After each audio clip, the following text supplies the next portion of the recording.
Hello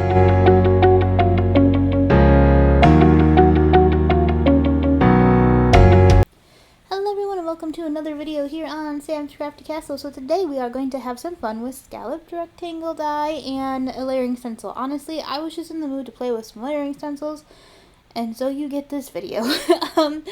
Sometimes that's how these videos go. I just get in the mood to play with something and then you get a video about it. So I am going to do something a little different though. I wanted to play with this layering stencil, and then I also wanted to use the scalloped rectangle because that was just what I was in the mood for. So I grabbed out a bunch of my scallop rectangle dies and was trying to decide what I wanted to do. I was going to just cut a white panel and then do a stencil on it.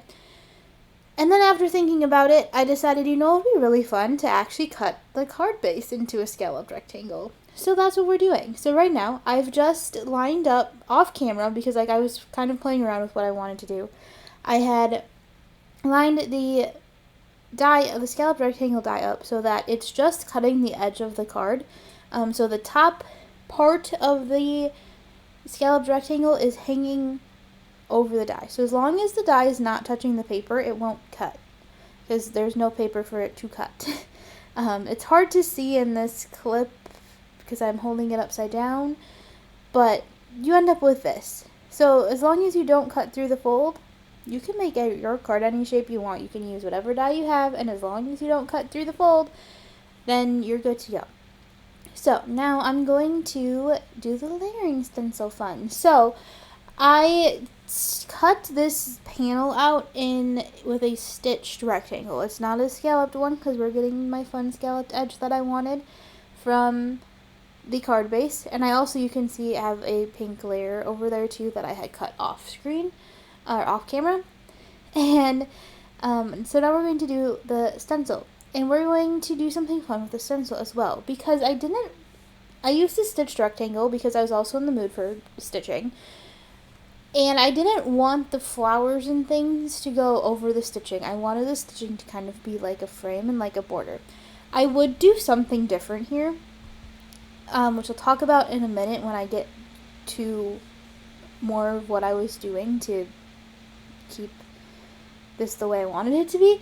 But I'm going to do it now. Okay, we're going to talk about it now. So I used these butterfly post-it notes. These are not the best post-it notes to use for masking, by the way, because there's only sticky stuff like right in the middle center of them. So the wings on the butterflies peel up kind of a lot, and so I don't recommend them. If you have these are just really old post-it notes that I had around, and that's why I grabbed them and used them. But if you have butterfly post-it notes, maybe not the best idea for masking. It does work though, it gets the job done. So I'm doing 3 different colors on my flowers. This is the layered carnation stencil from Gina K Design. I'm pretty sure that's what this one is. I know that's what I wanted to play with, so hopefully I did the right thing. Again, all of the supplies will be listed in the description below in case I am wrong.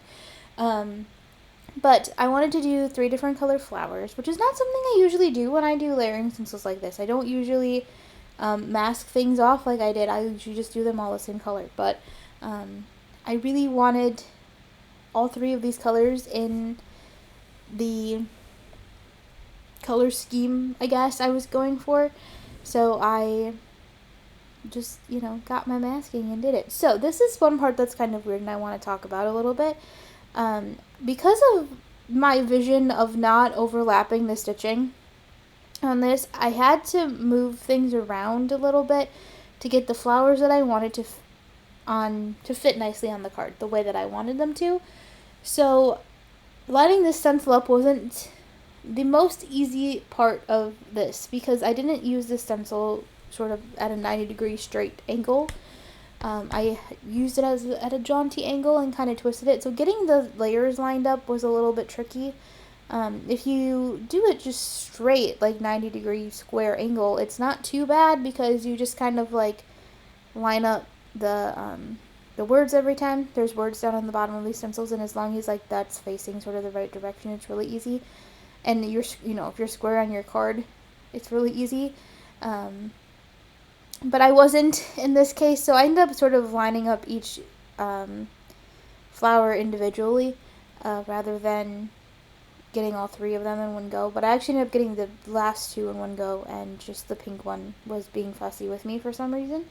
And then we have the leaves. And I did not feel in the mood to do green, so we did brown. I don't know how I feel about what I did with these browns. A couple things that I think I'm not good at cleaning my brushes. And I think I had a couple extra colors hanging out on my brush. And two, I think this wasn't quite the vision I was going for, and I would have picked some different colors. I almost thought about scrapping this and trying it again, but I didn't hate it that much, so it was manageable, and it came out okay. So I decided we were good, and it was gonna be fine. And actually, now that it's done and I've looked at it again, I actually think I like it more than I did initially. It just wasn't what I was envisioning initially, and I think that's why I didn't like it.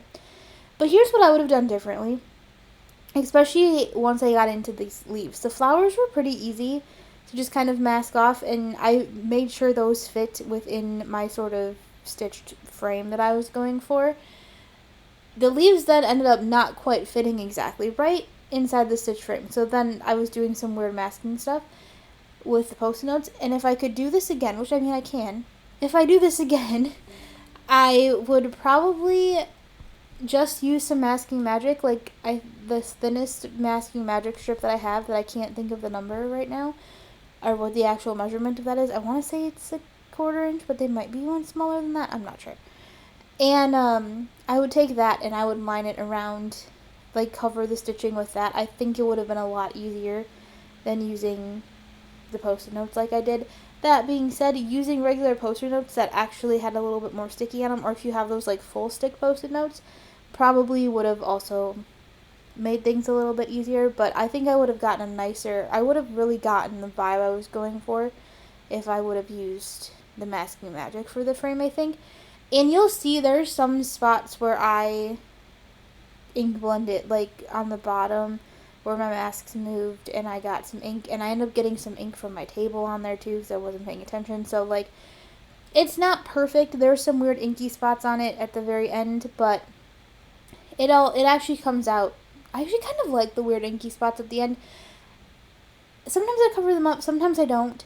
This time I didn't, and I actually kind of like it. I almost wish there was more weird inky spots. It's because I think I just did it. When you spray the stencil and I wipe it off, I don't always remember to like clean up my table, and in this case I didn't. So when I do this part, this is a brand new sticky mat, so I have to flip it over to pull it off because it sticks really good when they're brand new.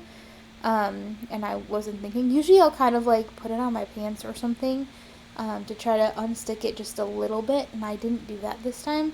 So yeah, when they're sticky when they're brand new. And this paper I think was also just some scrap paper I had, so I don't think it was the best paper either. And that was me discovering that I had flipped it over and hadn't wiped off my table. And you can't even see them in the video actually, but they're light brown color, little sprinkly bits right by the blue flower. So then I decided I wanted to spray and make it a little bit sparkly. So this is my air conditioning just turned on. I am not turning it off though, or stopping this video, because it is like 90 something degrees today and it's not worth it. So I sprayed it with some shimmer spray from Suganeko. Theirs is just the one I have right now because I bought it forever ago and I've just been sort of trying to use it up. So, but it works. Now this was actually the most difficult part of this card, was picking a greeting. I kind of knew I wanted to do a hello card of some kind, and I really thought at first that I wanted to use this little hello from. This is really funny because it's called a little hello, but I think it's actually called Hello in Shadow. It's from an old bundle called A Little Hello, but that's actually kind of a big hello when you think about it. And long story short, I tried that and it was way too big. And I thought about just using the scripty part of it and not the shadow part, because that also looked nice. And I thought that might not take up as much space and cover up as much of the flowers, but I ended up not liking that. So I found I think I did Hello from, yes, the Gina K Design Scripty Quartet stamp set. It's very similar Hello, which sort of makes sense because they're both Gina K Designs dies, but it's a little bit smaller and it actually fit perfectly. So I ended up deciding to do, I think I do pink and blue, yep. So I kind of go, and the blue is a little bit purpley. It might even be Wild Wisteria. I just pulled these out of my scrap bin, so I don't really know what that is, but now that I'm looking at it on camera, It looks very much like Wild Wisteria, potentially. I don't know, though. I'd have to, like, find that cardstock again in my stash and look at it in real life, because sometimes colors in computers on videos can be kind of deceiving, and so I'm not really sure if that's actually Wild Wisteria or not, but I feel like it looked more blue in real life, and it looks very purple on camera. So I'm just using my Find a Glue bottle to glue that down, and I'm going to glue it to the shadow, and then we're going to do the final card assembly. Again, this card's pretty simple. It's one of my favorite things about layering stencils is they make really easy, quick cards. And honestly, I'm thinking about this right now, and then an interesting move for me, I did not stamp anything on this card. Usually I will almost always have some kind of a stamped greeting on my cards, and this time I did not. I was just in the mood to die cut. I really was. This is very much the card of, this is just what I was in the mood to do, and that's what happened. I was in the mood for scalloped rectangles, layering stencils, and die cut greetings. Like, those were the three things I knew going into this card, and then this is what came out of it in the end. And honestly, this is one of my favorite cards I've made in a long time. I don't want to say I've been in kind of a creative rut, lost my mojo a little bit, but I just haven't been super happy with the stuff that I've been coming up with lately. So this felt like a big win for me when this came out, and I really liked it. So I hope you guys liked it too. Again, it was just a really quick, easy, simple card. And thank you so much for watching. I hope you guys will be inspired to maybe pick out some layering stencils. I love this stencil so much. But thank you so much for watching. Don't forget to like, subscribe, and comment down below. And I will see you again soon, and have a crafty day.